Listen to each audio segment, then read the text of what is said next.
Morning students, here Neela ma'am from SKM Public School. Today I am going to teach you history chapter number 5, rulers and buildings. In the previous videos I have taught you about construction of structures, engineering skills. Between 8th and 18th centuries, kings built two kinds of structures. The first were forts, palaces, gardens, residences and tombs. The second were temples, mosques, tanks, wells and bazaars. Then you have learnt about engineering skills. Room doors and windows were added to buildings. A new style of architecture called a trabeate or corbelled evolved. The weight of the superstructure above the doors and windows was carried by arches. This form was called arcuate. Limestone cement was used in construction.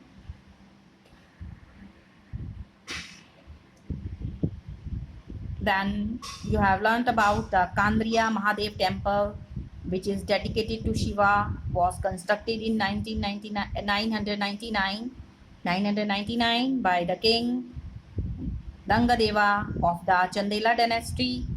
Then you have learned about the Rajarajeshwara temple, which is at Thanjavur, had the tallest shikra amongst temples of its time.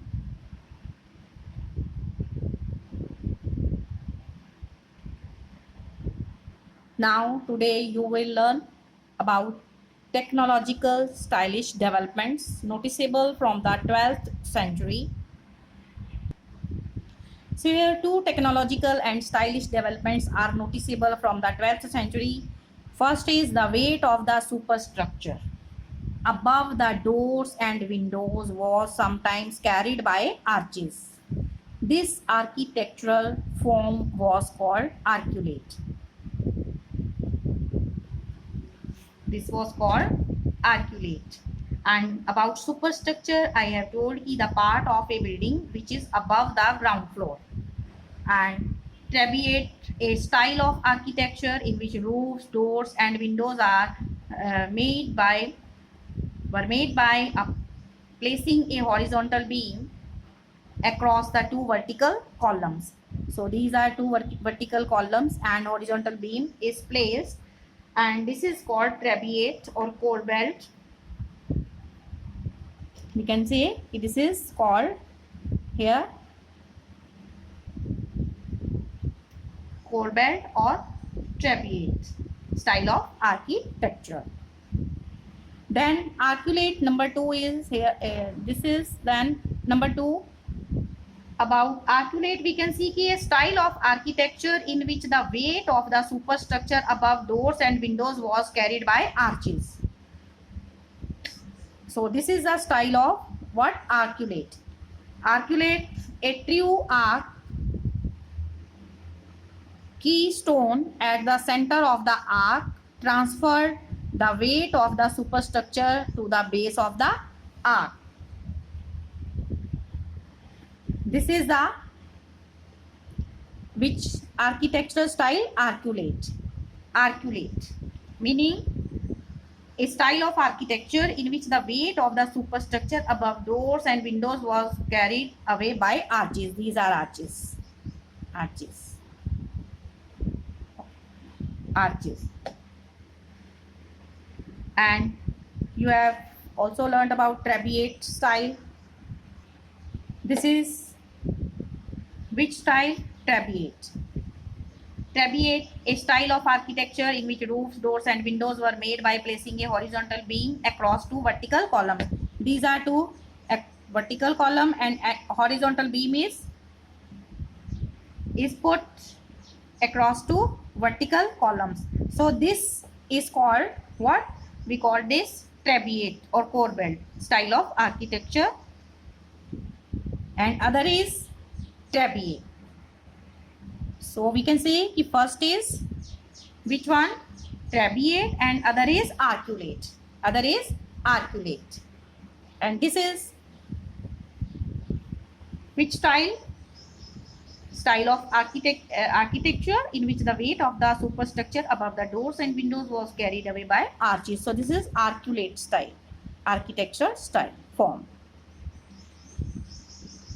Then compare figures 2a and 2b with figures 5a and 5b. What do you notice? You are also having both. So compare both of the figures 2a and 2b with figures. What do you notice? The figures in 2a and 2b show an arc which is pointed from the middle. This is the trabeate or corbelled style of architecture. The figures 5th A and 5th B show arches which are rounded from the middle. They have a keystone in the middle.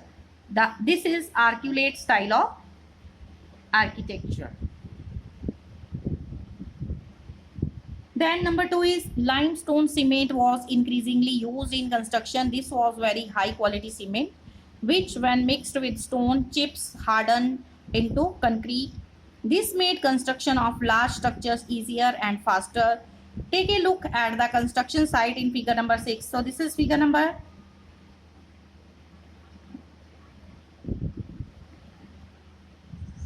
6. See, this is a painting from the Akbarnama dated 1590 to 1595 showing the construction of the water gate at the Agra fort. So this is the painting from the Akbarnama. So what do you notice? Describe what the laborers are doing. When you look at this picture, what do you notice? Describe what laborers are doing, the tools shown, and the means of carrying stones. For carrying stones, which means are being used. So what do you notice? We notice that the laborers are placing cemented plaster to construct the floor of the fort. Then some laborers are carrying stone by rolling it by big iron rods or by carrying it on shoulders. Some laborers are shown to be assisting the masons. Horses are also employed to carry stones and other construction materials.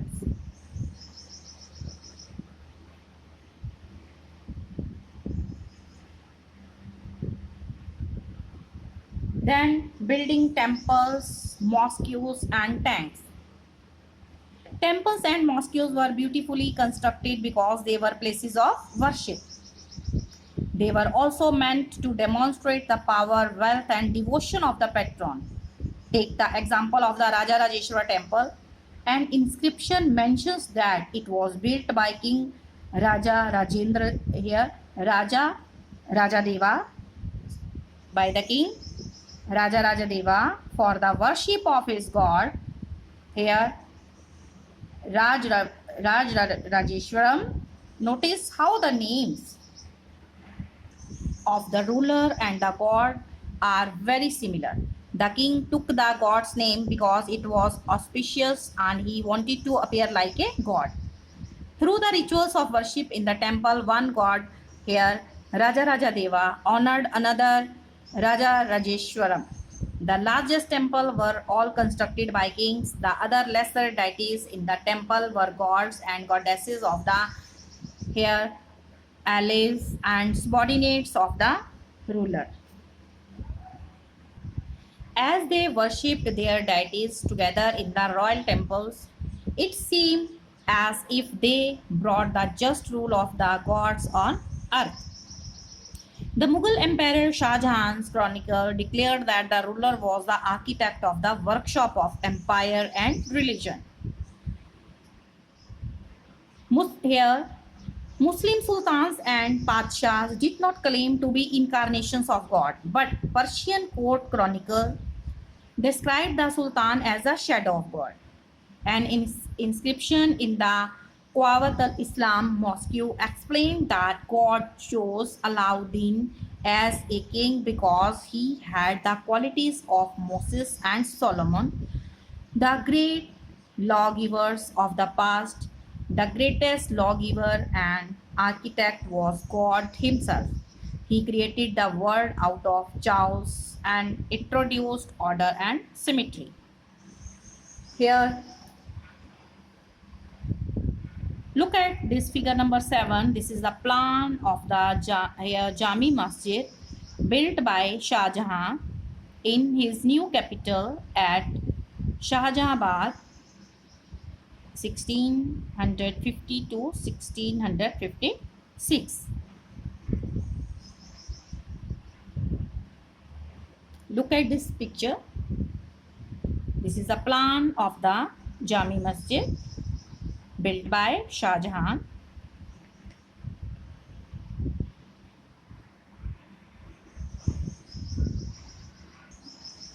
As each new dynasty came to power, kings wanted to emphasize their moral right to be rulers. Constructing places of worship provided rulers with the chance to proclaim their close relationship with God, especially important in an age of rapid political change. Rulers also offered here patronage to the learned and pious and tried to transform their capitals and cities into a great cultural centers that brought fame to their rule and their realm. Here, importance of water. It is the Persian terms abad, populated, prosperous, and abadi, flourishing, are both derived from the word ab, meaning ab. Ab meaning ab meaning water. The Persian terms abad, populated, prosperous, and abadi, flourishing, are both derived from the word ab, meaning water. It was widely believed that the rule of a just king would be an age of plenty when the heavens would not withhold rain. At the same time, making precious water available by constructing tanks and reservoirs was highly praised. Sultan Iltutmish won universal respect for constructing a large reservoir just outside Delhi Kona. It was called the Hauj Sultani or the King's Reservoir. Can you find it on map number 1 in chapter number 3? Rulers often constructed tanks and reservoirs, big and small, for use by ordinary people. Yes, sometimes these tanks and reservoirs were part of a temple. Mosque. Note the small tank in the Jami Masjid in figure number 7, or a Gurdwara, a place of worship and congregation for 6 in figure number 8. This is the picture of Harimandir Sahib Golden Temple with the Holy Sarovar tank in Amritsar, Punjab. So here question is, can you find it on map 1 in chapter number 3? Rulers often constructed tanks and reservoirs, big and small. Map number 1 in chapter number 3. Students, look at map number 1 in chapter number 3. Hurry up. Yes, Hauj Sultani or the Delhi Kona can be easily located on map number 1 in chapter number 3.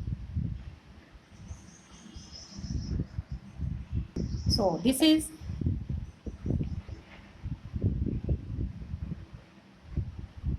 map number 1 in chapter number 3. Chapter number 3 is the Delhi Sultans. Here we can see Hauj Sultani. This is Hauj Sultani, or the Delhi Kona can be easily located on map number 1 in chapter number 3. We can locate, this is given here, Hauj Sultani. Hauj Sultani.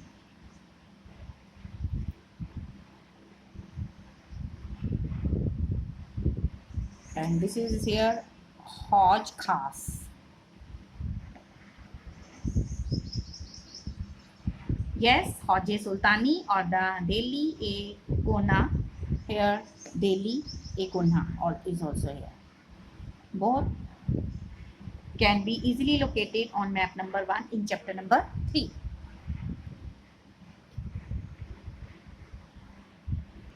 In the next video, you will learn why were temples destroyed, destruction of temples, gardens, tombs and forts. Till then, stay alert, stay healthy, mask yourself, take proper care. Thank you. Have a nice day. God bless all of us.